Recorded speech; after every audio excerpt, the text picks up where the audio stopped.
All right, welcome to the show, Gearheads. We are excited. We've got racing coming up, Formula One, in about a month. And this is one of the 4 special preseason shows that we're going to do to get you up to speed and excited about Formula One, because we are. This is John Massengale. Jonathan Green is with me, and special guest Dave O'Neill, who's going to be with us throughout the season, former team manager of the Haas F1 team. Dave, welcome to the show. Thanks very much for having me.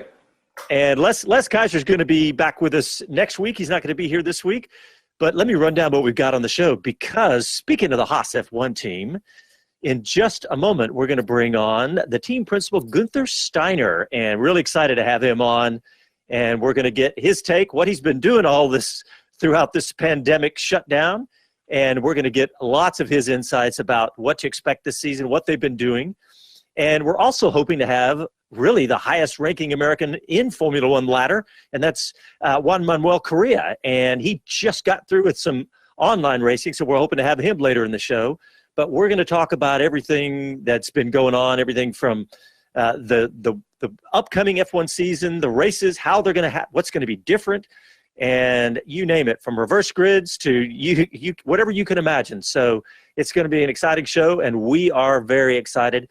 And in fact, we're going to go ahead and bring on right now the team principal to the Haas F1 team, Guenther Steiner. Guenther, welcome back to Speed City. Hi, how are you doing? We're doing great. How are you, sir? I'm good, thank you. All good here. You're in North Carolina, right? Yeah, I'm in North Carolina. Well, we're excited to have you back on the show, and we are really getting excited about Formula One, but we got to step back a little bit with these crazy times in 2020 and with the pandemic and everything that's been going on in the United States here. But how have you been getting along during all of that? No, thankfully, and nothing happened to me or my family. You know, I've got family in Italy and everything is good there. But in North Carolina, I came straight back from Australia to here early. Obviously, we left on Saturday, got here on Saturday, and haven't left since. I had to go once to Los Angeles to visit Mr. Haas for a day, but otherwise I was here and just working along. And I have to say, what have you been doing? A lot of people think we haven't been doing anything in these 3 months, but some of us have been working hard, because this is quite challenging for Formula One, having not knowing where we are going. When we stopped racing, we didn't know when we start again. We didn't know anything. We didn't know how our finances will look for the rest of the year, because obviously the income is coming from going racing, or some of it, not everything. You need some other money as well, but nobody knew how this pandemic is going to develop, and I think we still don't know, to be honest. But as you mentioned before, we go back racing pretty soon, which is a blessing in the sky for us, to be honest. At least you've got a target. We work for something, and we get ready now. So in a few weeks we go racing again. So that's the good thing for us. Well, Guenther, have you guys been communicating as a team? I mean, like everyone else in the world, using Zoom and Skype and whatever else they can. Is that how you guys have been communicating? Yes, we have been communicating always, and we are used to that because we have got bases in the US, in Italy, and in England. So we were quite used to video conferencing. But with the team there is the FIA shutdown normally in August, where all the teams have to stop working for 2 weeks. This stop was taken early and prolonged. It was actually, instead of 2 weeks, it was 7 weeks when nobody was allowed to work except administrative staff. So with the technical staff and the race team, there was not a lot of contact, because we couldn't speak about developments and going racing and anything operational anyway. So it was like with the top management, I was in contact, just telling them what was going on. But the main work was done with the other teams, working on the budget cap, working when we go back racing, how we go back racing. There was a lot done, but we only used video conferencing, Zoom, Teams, whatever is around, we used it. Guenther, I got to ask, I mean, what kind of shape is Haas F1 in as we approach Austria? It's the same for everybody, I get that, but I mean, we all know that, you know, you've kind of got your base in North Carolina, and then you've got the Europe contingent, and then everybody's got to get to Austria and so on and so forth. So from a logistics point of view alone, it's got to be hard. But I suppose the only way to look at it is that you're in the same boat as the other teams. Yeah, no. Fortunately, 98% of the race team, of the actual race team, is based in the UK. So we are in the same position like the other teams. These guys are pretty good. If you get to Formula One, they are pretty good. So they went back to work.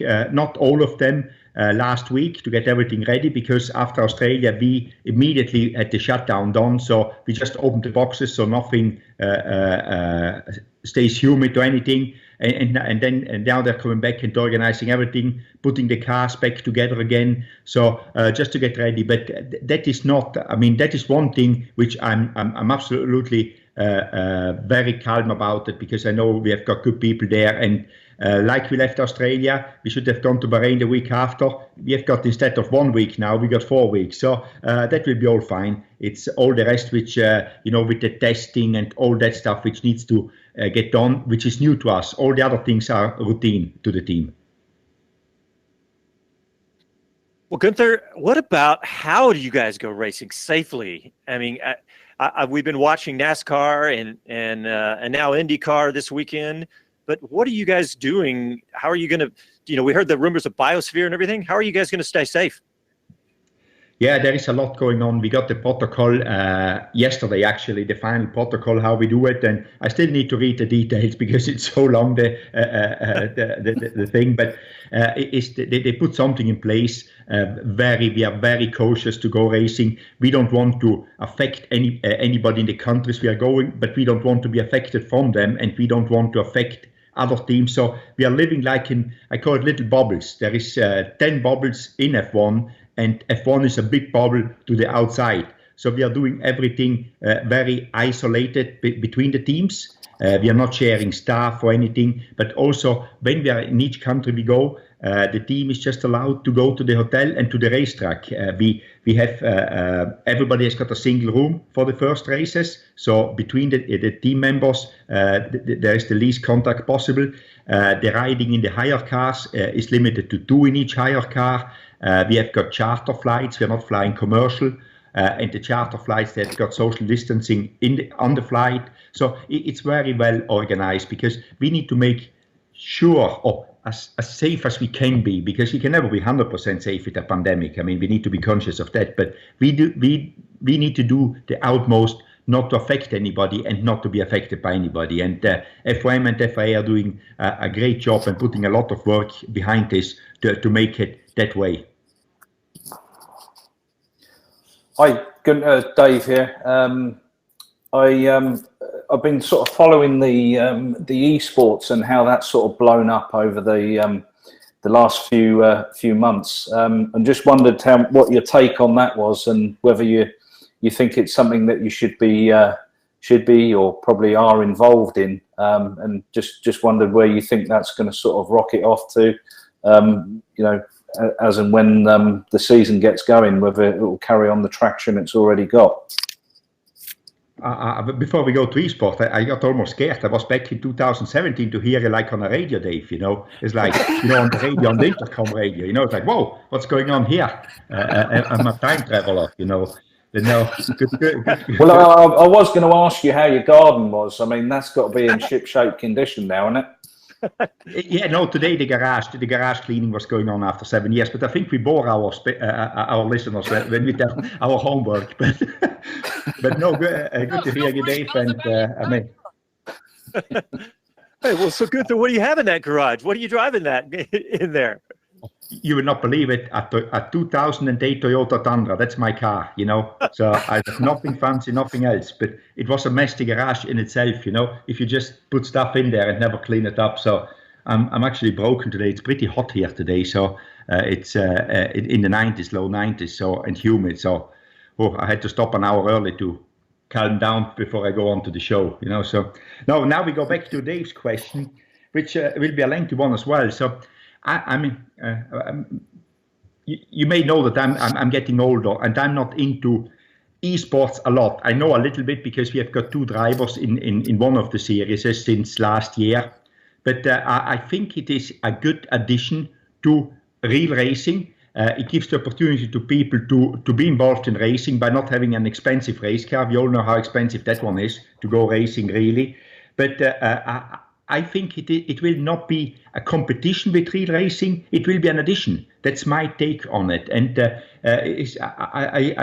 a few weeks ago, I looked into a little bit more because I didn't grow up with this game. So it's something for me quite distant because maybe I don't understand it. As I said, I'm getting older. So not having anything physical for me, it's very strange. Just having a game, it's very strange. So, but I think it was a good thing to have while we were not racing, and I think it picked up some momentum while we were not racing, and it will continue. But I think it will be an addition to the real racing. So that's my take on it, and I hope that somehow with having these people driving esports, they then get involved in real racing with the actual cars, which would be fantastic.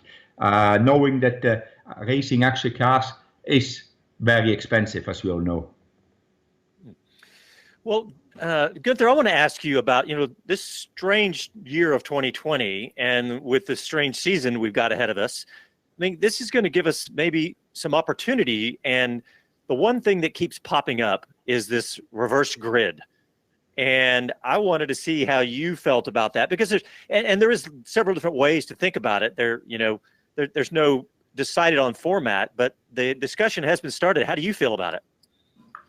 As you said, a challenge gives also opportunities. That is always in life. So when it was brought up for discussion, and as we are racing now at least in two places twice, week after week, like in Austria, we have got 2 races in 2 weekends, and in Silverstone the same. I think it would have been a nice thing to have the second race on a reverse grid to mix up a little bit, because in Formula 1 we know how the first race goes. Normally the second one will go, especially if you're on the same track, because everybody comes there very well prepared. So there is not a big shifting around of positions. So I would have seen as an opportunity, like you. Let's try it. But I always in the opinion, you try something and you need to be strong enough, if it doesn't work, to go back to where you were. And that doesn't harm anybody. If we do it for once or twice and see it's actually not what we expected it to be, to spice up the show, to give more interesting racing, it is something which actually is too much show and not enough racing. We should just say, hey, we tried it. Let's go back what we had before, because what we have in the moment, I love qualifying. I mean, and Dave knows that. That is where that is the hour of my weekend, or of the.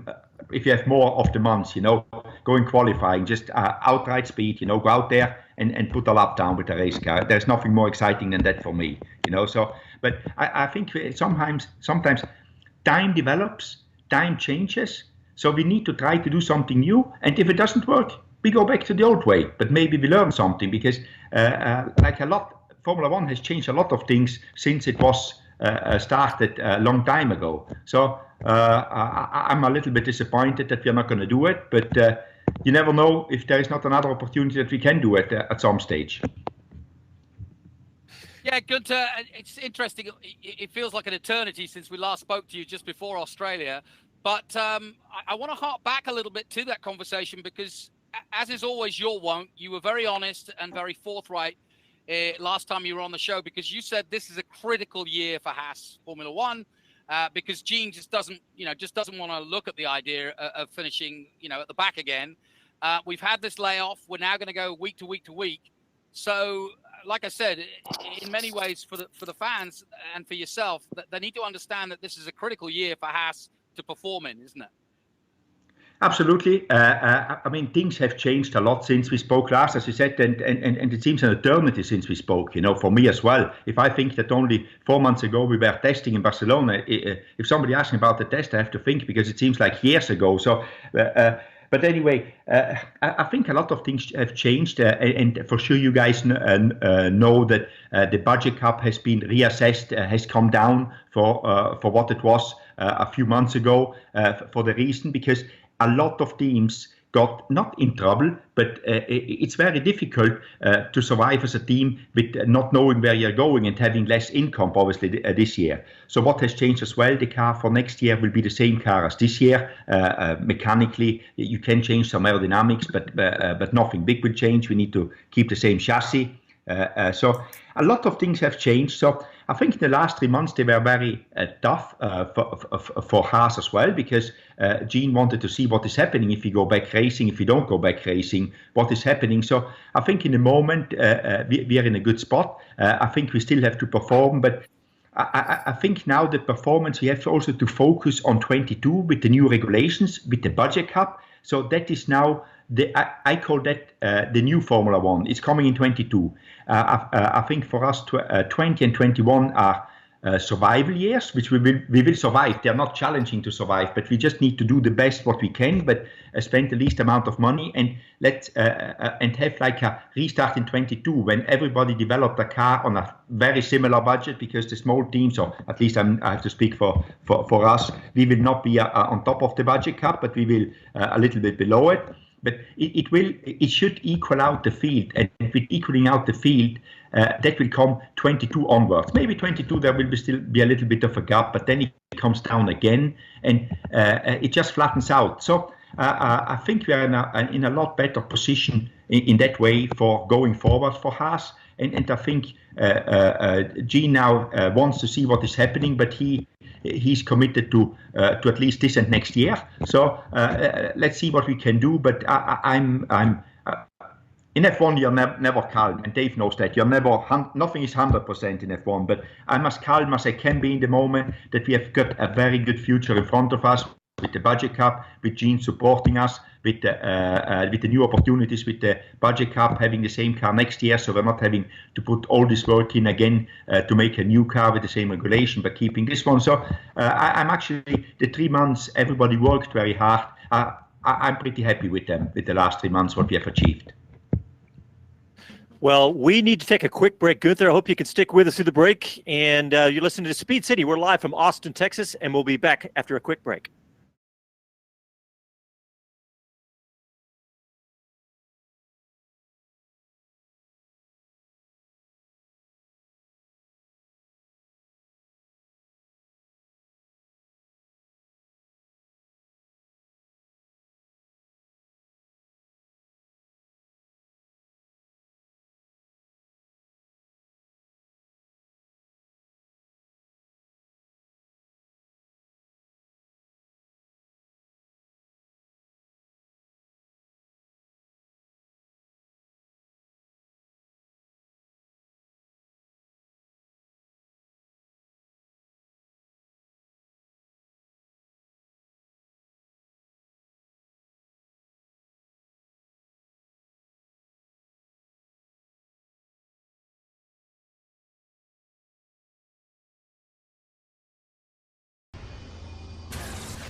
I'm Jenny Gow from BBC F1. You are listening to Speed City.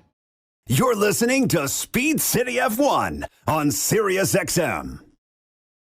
All right, welcome back to the show, Gearheads. We have the Haas F1 team principal, Guenther Steiner, on the phone. And we also have Dave O'Neill here in Austin with us. And Dave, you got a question for your old boss. Yeah, I was quite intrigued to see the start of winter testing and the innovations that are coming out. You know, the covers had been pulled off the cars, and one in particular, I'm sure there was loads more, but one in particular sort of stole the headlines.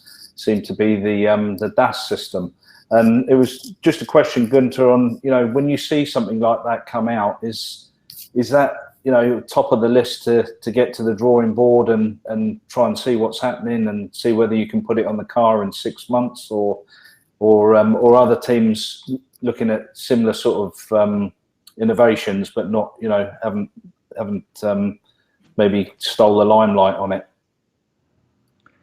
As you well know, Dave, for small teams there is a lot lower hanging fruit around. So I saw it. It is interesting, but we wouldn't have the capacity to do this or the resources to do this. But we buy our steering system from Ferrari, and for this year we had also quite a complex steering system. Nothing like the Mercedes one, where the driver can influence the toe in, toe out. We don't have that. But I think the advantages are very small for it, and obviously. Normally, and again, it happened afterwards. You say, yeah, with hindsight, now. But normally, when something like this comes out, the FIA says, okay, you can have it for a period of time, and then it will be banned. And that is what happened. They allowed it to have it this year, but from 21 onwards, such a system or something similar to this will be banned anyway. So we didn't really spend any time thinking of it. I mean, for sure, it's always interesting to see the technology which goes into it, but. The big teams, Mercedes, Red Bull, and Ferrari, they have got so many resources. They are looking to find thousands of seconds for huge amounts of money. So I think the smaller teams can just haven't got the resources, neither personnel-wise nor financial-wise. So we are always a little bit behind. But as we said before, things like this in the future. They will go against the budget cap, and I don't know if I would rather spend something 2-3 million on, or at least 2-3 million on such a system. I don't think that's enough, 2-3 million to develop it or to develop the car in aerodynamics. So I think these things will go a little bit away, really finding thousands of seconds for real big amounts of monies. Well, Guenther, I have a question for you about this. Earlier in the show we talked about. This, anytime you have something happen in the world like this, there's always opportunity to come out of it too. But what about this season? We have a lot of American fans of the Haas F1 team that might hope for something that you never know what could happen in a season like this. Maybe this could be something come to be an advantage for Haas F1? Difficult to say. Normally, yeah, exactly. No, and that I'm realistic. Normally not, but the advantage could come that you need to be prepared, because very much we put a lot of focus not on new parts on the car, but what we have got to be reliable, to be in control of everything, because the races are coming so fast after each other, so you cannot make any mistake. And if you don't make any mistakes, which is a big challenge in F1, as all the fans or gearheads like you call them, which listening into, it's very difficult to do in F1 not to make mistakes. But that is what we are focusing on, not trying to make developments, because developments take also always time that you understand them when you put them on the car from the wind tunnel. So we go out there and try to do the best, make no mistakes, be solid, and hope that the other ones somehow slip off, But I think the grid will be set after 3 or 4 races like normally, and I hope we are fighting in the midfield. There is this year,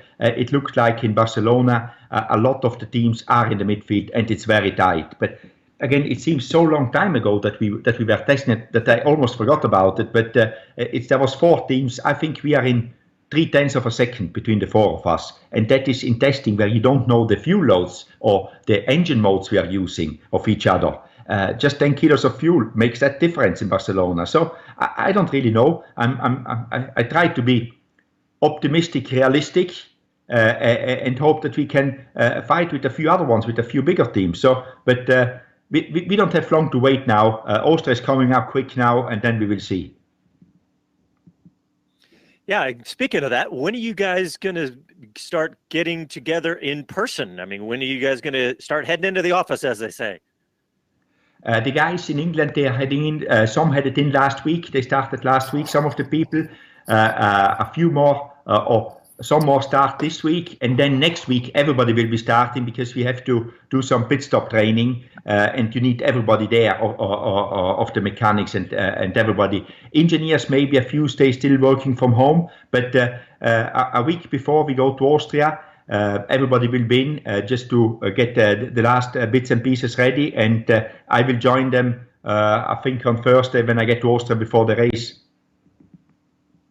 Guenther, obviously everybody's working around the clock to make motor racing, full stop, as safe as possible. And I'm actually surprised that we've gone back as quickly as we have, given especially here in the States. But I wonder what you and Gene have learned being in the home and right at the epicenter of NASCAR, and obviously with Gene involved in that.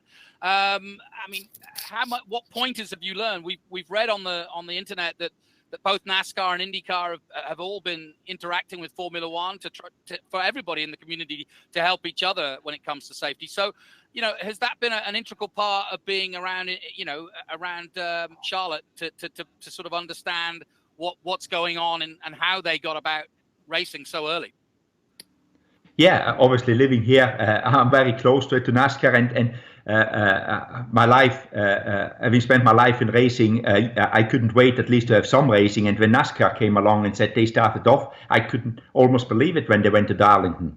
But how quick they did it, or how early they did it, not quick. But I think they're doing a good job. It's a little bit easier in NASCAR than in Formula One, and not easier, I'm saying easier as a job. It's just like you need less people.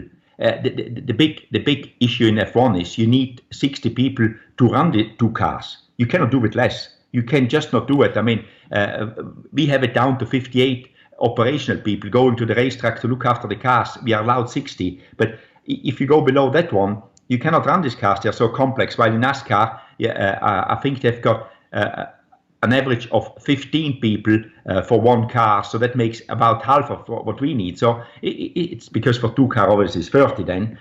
So I think, but they did a good job. I mean, even if I just see them on TV, there's not many people there. They kept really people away, and they try to make it as safe as possible.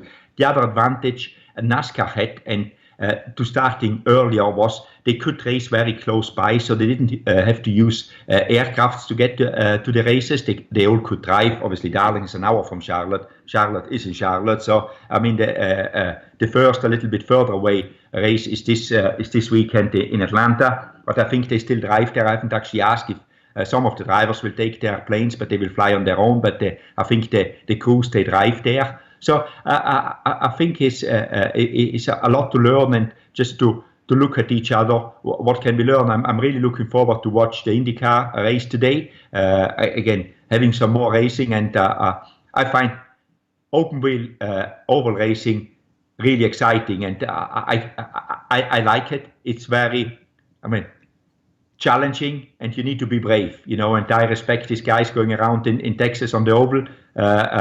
Having not raced this year yet, going to Texas Oval, it's quite brave. And you know what that means. You've got big, I cannot say the word here, but that's what it means to have them. Yeah, absolutely. And well, Guenther, we are out of time. We thank you so much for coming on again. And we definitely want to check in with you as the season goes along. We got a lot of Americans that are fans and are going to be, as you put it, optimistic and realistic at the same time, and hoping you guys do well. But thank you so much for coming on the show. You're welcome, and thank you for having me. And see you soon, guys. Anytime, I'm here for you. Thank you. All right. Bye now. See you soon. Appreciate it. Bye-bye. Thank you. Bye. All right, well, let's go ahead and go to break. And when we come back, we're going to continue the Formula One discussion and continue down the path of all the different possibilities of what's going to happen during this crazy 2020 season. You're listening to Speed City. Back after these messages.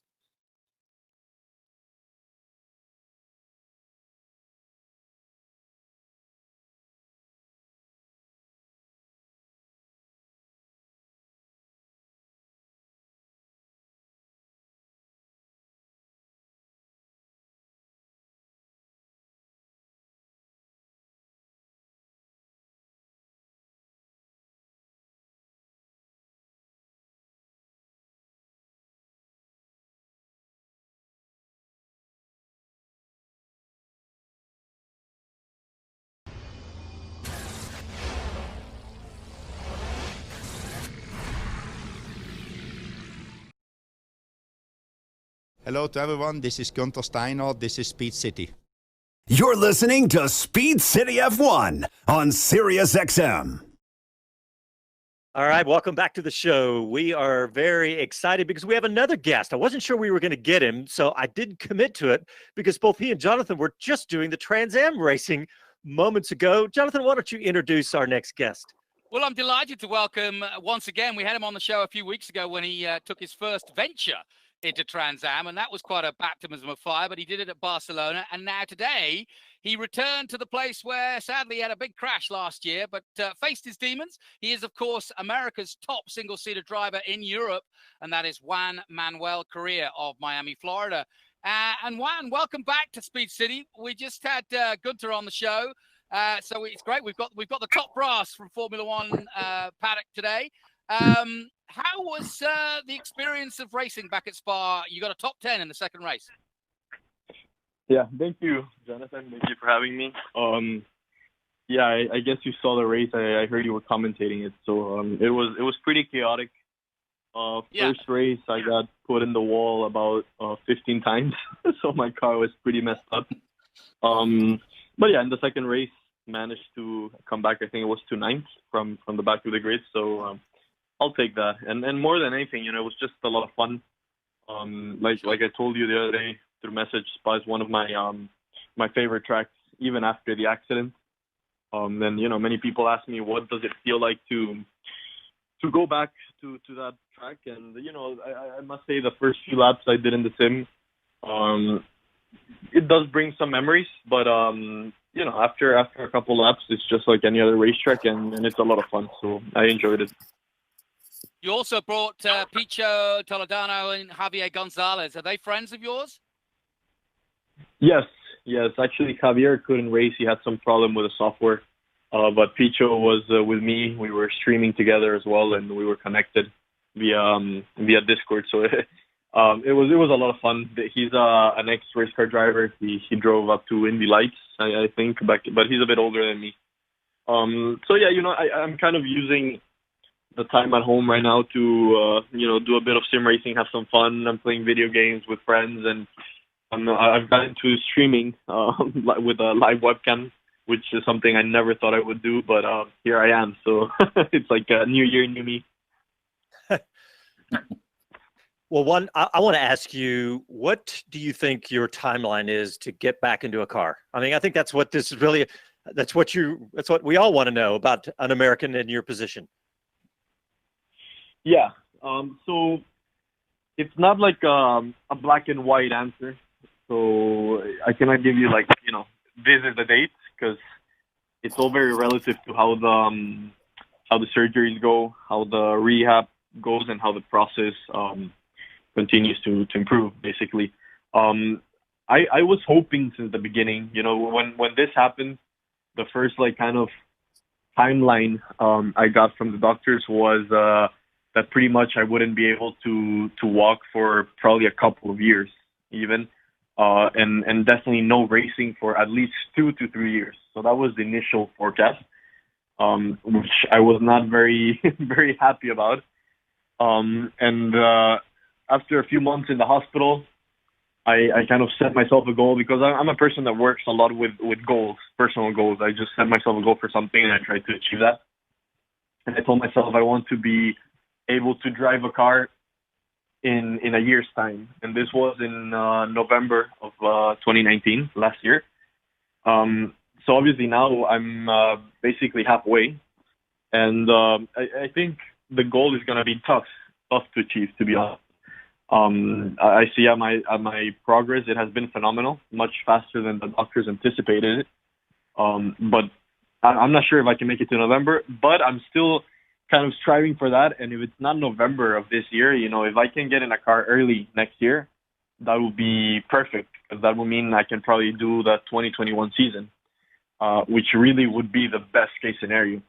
But I kind of keep this hard goal in there to kind of keep motivated and just look forward and do my rehab, because it's not a nice thing to do. But at the same time, I am aware that if I cannot make it for 2021, it's not the end of the world if I miss another season, especially with this crisis where basically they haven't done this season pretty much. It's not that bad for my career, so I'm also willing to come back in 2022. So I just have to wait and see and keep pushing.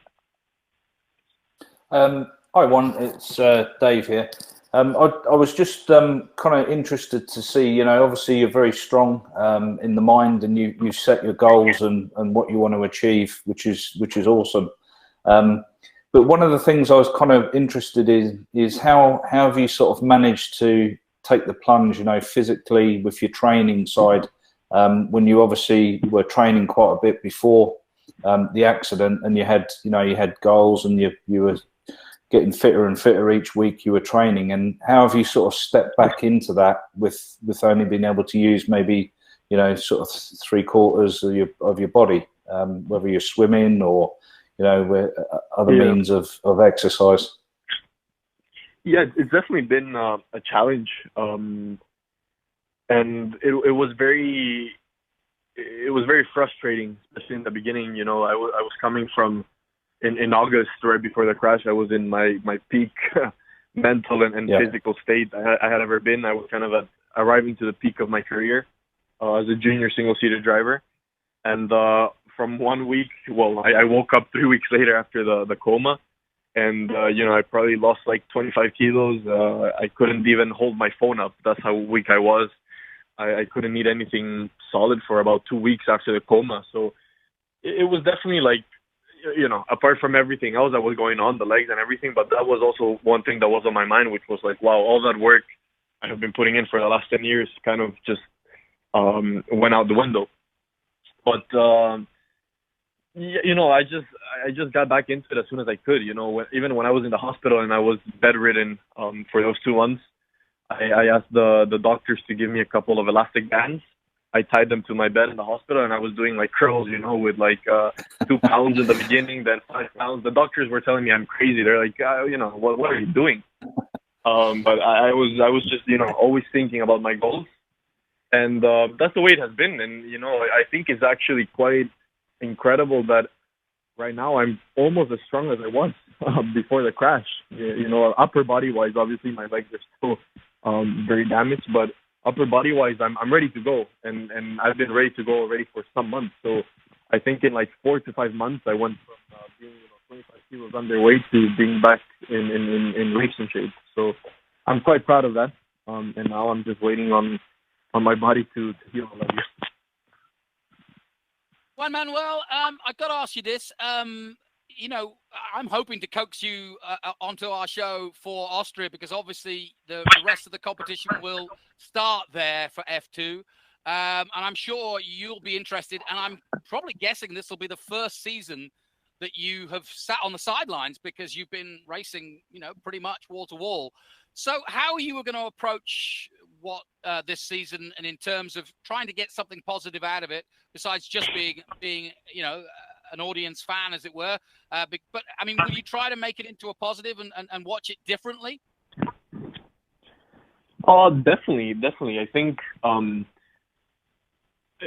I have to be careful mentally wise, to be honest, because it will be tough. It will be tough to watch my colleagues, race people that I was gonna go and beat this year in Formula 2, and that's something that already I had in February of this year, right before the whole pandemic crisis. They did the test in rain, and that hit me really hard, to be honest with you. That was like a big blow, because it's kind of like a slap in the face from reality that you're gonna miss the season, and it's gonna take a big toll on your career. So I think now I'm better prepared for it than I was in February. So it's a good thing that the pandemic happened in that sense. From the other side, I just have to take it with a mature approach to, at least get something from it, like you said, and, watch it from the outside, observe what people are doing. There's always things you can learn from the outside. That's for sure.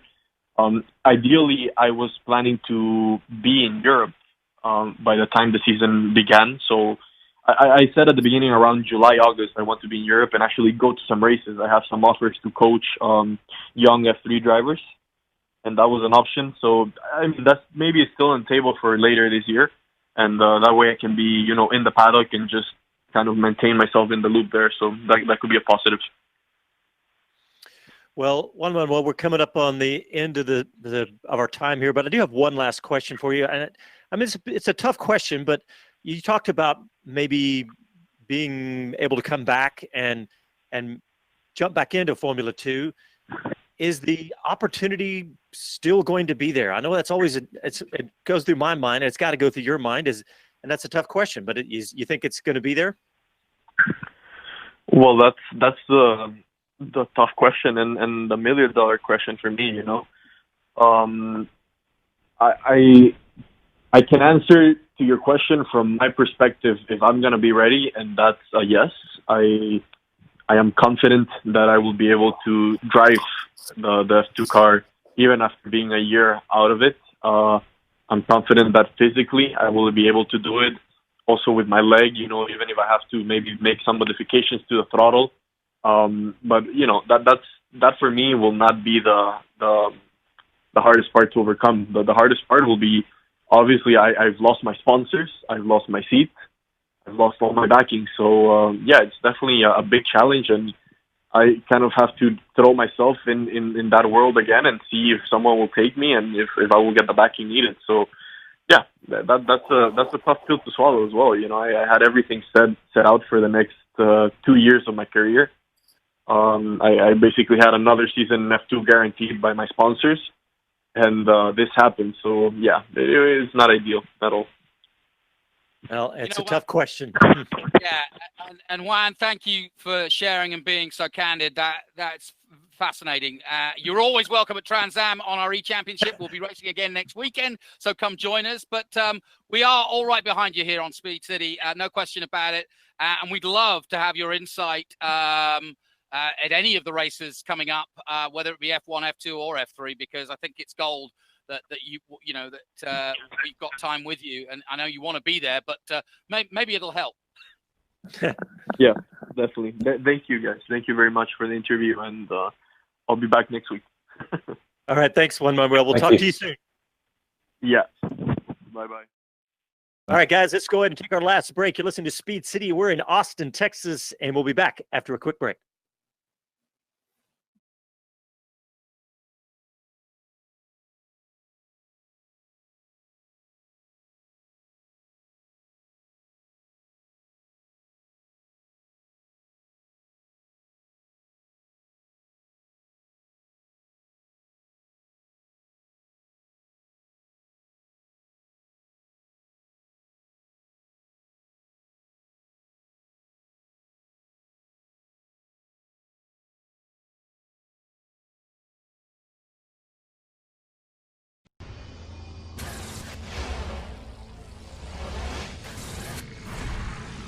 Hi, this is Gene Haas, and this is Speed City.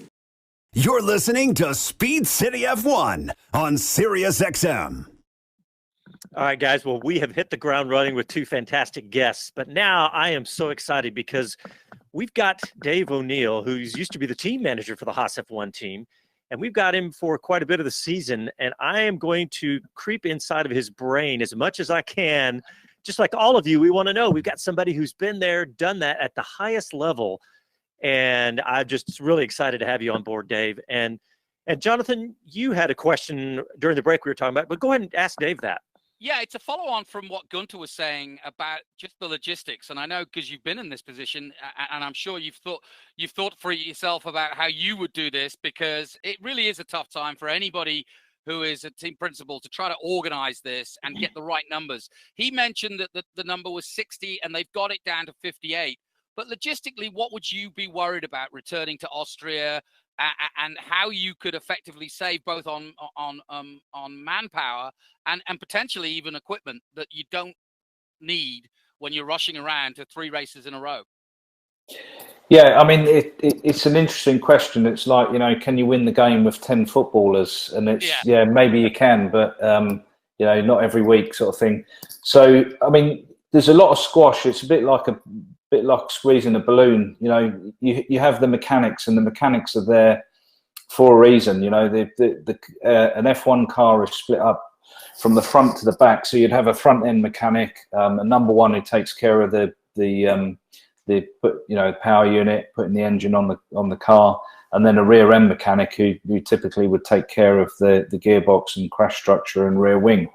So those are kind of the mechanics we talk about, and then you go into the specialized areas, the gearbox gearbox technicians, the power unit technicians, and then the electronics, and then you go into the engineering side. And it's not as if the Formula One teams, I mean, they spend horrendous amounts of money, as we all know, and we talk about and we love to hear about.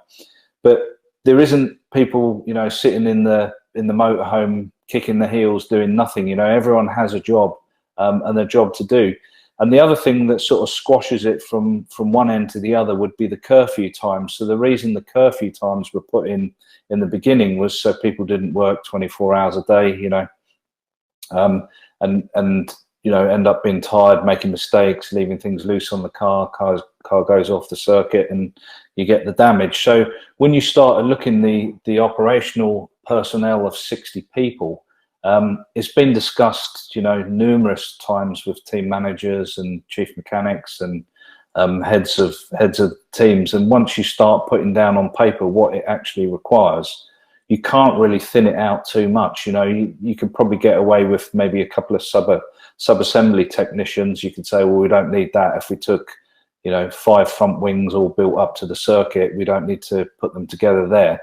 But as F1 is, you can't really, you know, have these things built up because it's all lastminute.com. If you want a faster front wing, you've got to wait until the Wednesday to have it put on a van to taken out to Austria to put together ready for Thursday morning for scrutineering, and then put on the car for Friday to test it and do a back-to-back with the other. So it's like, well, you know, if we are really prepared, you tend to be really prepared because you've got more money. And if you have more money, you do more testing. You do more testing, you tend to find more speed in the car or the components you're making. So it is a really difficult question.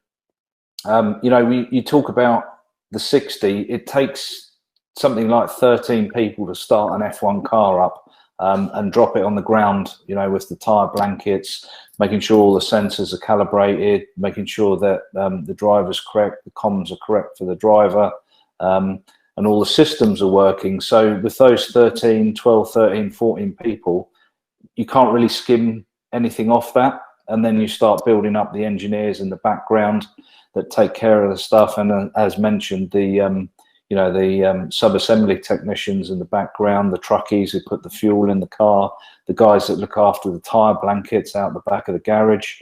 All of a sudden you're back up to 58 or 60. And then you think, well, you know, what can I do? And you can't really do much. The only thing you can do is probably, you know, cut all the budgets to 10 million a team, and that's just not going to happen. And it wouldn't be F1, you know, if the budgets were there. So that's kind of the number, and it's kind of what everyone sort of circles around is between 58 and 60. You know, you can't really do more than the 60. 13 people just to get it started is what you said, right? Yes. Yeah. Wow. Yeah. Well, it's going to be fascinating to see how this season plays out. I mean, we less than a month now, I guess, July 5th, but with all the teams having to do whatever it takes in this crazy time, it's just going to be fascinating. Well, Dave, I got another question for you too. You know, you and I spoke yesterday. We touched on the reverse grid. We heard what Guenther said about reverse grid. He sounds like he's open to it, but I think you have a different opinion. Yeah, it's kind of you know, a lot of other championships have tried the reverse grid, and in some cases it makes sense and it also works. I think, you know, my opinion on it is, you know, I guess it will make racing better, but will it actually put people where they should be after a race weekend? And that I'm not so sure about. You know, if you do spin the grid around, and then most of the trouble tends to be, you know, majority of the time tends to be in the middle of the pack. So if you do put the fastest at the back, maybe that's what people want to see. But it's still, in my opinion, maybe not F1. You know, it's not as clinical as it should be on that side. It's never been fair, F1. Whether we're trying to make it fair now or not, I'm not so sure. I guess the budget cap is going to help reduce that, and also, you know, help people concentrate on what is going to make the car quick rather than spending millions on things. You know, trying lots of things that may or may not make it quicker. So I don't know. Long answer to the question. I'd probably say it's probably a bit more Mickey Mouse doing the reverse grid, and you'll probably see maybe a bit more carnage from it. I don't know. We'll have to wait and see if it actually ever happens. So. Yeah. Well, let me put it a different way then. I agree with you, actually. I think it is a bit Mickey Mouse, as we say in England, because it's not Formula One and it's not based on, actual performance. And that's very much what Formula One's about. But let me look at it a different way. In the first few tracks that we're going to, could we potentially expect any surprises, given that everybody's hitting the ground running, given the nature of both Austria and Hungary? We're presuming that Mercedes will be ready to go. But could anybody create a surprise given those tracks? I don't think too much is going to change up the top end, just purely because if we look at the testing times, etc. I do think that my personal opinion from seeing the results from last year, Austria's a favourable track for the Red Bull team, and I can't see much changing there. The temperatures are good this time of year, so the track's nice and warm. It doesn't tend to die off or lose its heat over the night too much. So I think favourable for Red Bull, probably. Maybe a little bit of an edge there. We also don't know what the DAS system's going to do for Mercedes. Why did they invent it in the first place? Was it because their tyres were going off and they weren't able to have the correct degradation over the course of the race? There's lots of areas which we can, I guess, get into and discuss. But I think, Hungary is another sort of front limited circuit on that side. I know the McLaren the Mercedes won there last year, but Max had a bit of a strange race, but he came back through the field as well. And then Silverstone again, another interesting one. I think Red Bull have the pace there. They've, I'm sure Honda have found a bit more power as well over the winter. Did they show it in winter testing? Again, we don't know. But hopefully they have. They've closed the front up a little bit more. But yeah, I think the first few races are going to be really interesting on that side. Look forward to seeing it. To be honest, it's been a while. Yeah, it's been a while. Well, we're almost out of time, guys, and I have a wrap-up question I want to ask both of you. I want to start with you, Jonathan. I want to ask you, what do we think? What are we going to expect for the rest of this year? We're going to get started, and we got this 8-race schedule. Are we? If somebody gets sick, are we going to? How's that going to affect things? What do you think is going to happen? Well, that's kind of why I threw that question at Dave, is because I think if I look at Mercedes, what Mercedes have done, which is typically German in many ways, is to be organized, move forward, gain an advantage, use that advantage, stay on top of it, and be disciplined to the point of, no team arguments, a 1 and 2 drivers right on their very edge, engineers the same. They very rarely drop the ball, as we've seen with Ferrari and Red Bull in the past. So, I think that the only thing I can see stopping Mercedes is this sort of purveyance of race after race after race. And whoever drops any kind of a ball, even if it's just, coming together with a team at the beginning of Austria when they've only got, a few days to get it back again. In other words, just something that is unusual. So I do think that if there's going to be a crack in Mercedes armor, it's going to be the number of races and the amount of time they've got to recover from them. As a potential Achilles heel to such a well-oiled machine. So I think that's the best hope for the likes of Ferrari. And, you've got to think that Leclerc is in the top of his game. He's proving that both in the cyberspace and in the real world. It's going to be, I think that's going to be where, if anybody's going to beat Mercedes, it's by catching them on an off weekend. Dave, you got about 15, 20 seconds left. Well, my interesting point would be how prepared have the drivers kept themselves over this downtime? We all know it's easy to get waylaid on things. And also the other interesting bit is how much do the drivers rely on the fans to give them a good weekend? Yeah. And I think, it's something you probably can't measure, but the bit for me is who's going to be on top of their game once FP1 starts in Austria. And who's ready and hasn't been sitting down doing nothing. So.